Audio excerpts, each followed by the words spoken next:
ఎందుకంటే పరిశుద్ధ గ్రంథం తెలియజేస్తా ఉంది, నీ జీవన ఏపాటికి కొంతసేపు కనబడి అంతలో మాయమైపోయే ఆవిరి వంటిది కదా.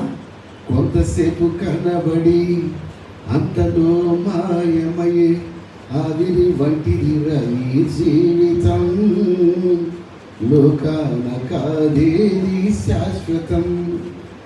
యేసే నిజ దేవుడు, నిత్య జీవమిస్తాడు. మరణమైన జీవమైన నిన్ను విడువడు. ఇందాక నేను బైబిల్ చదువుతా ఉంటే మనకి ఇంకా న్యూ ఇయర్ వస్తుంది కదా. న్యూ ఇయర్ వస్తే మనం అందరూ కూడా వాగ్దానాల కోసం పరిగెత్తుతూ ఉంటాం. నాకేం వాగ్దానం వచ్చింది, కళ్ళు మూసుకొని ఇట్లా తీస్తూ ఉంటాం. నేను ఇందాక బైబిల్లో వచ్చింది ఏమని వచ్చిందంటే, 1 యోహాను 2:21 వచనంలో దేవుడు మనందరికి ఇచ్చే వాగ్దానం ఏంటంటే తెలుసా? ఎవరైనా చదువుతారు ఒకసారి 1 యోహాను 2:21 వచనం.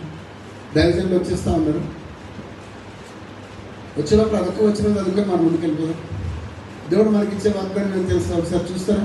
1 యోహాను 2:21 వచనం.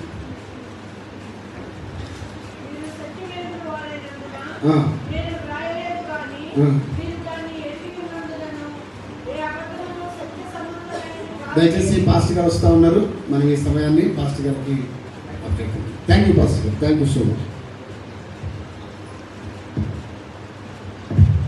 Praise the lord. Hallelujah. Hallelujah. కొంచెం లేట్ అయింది. యెషయా గ్రంథం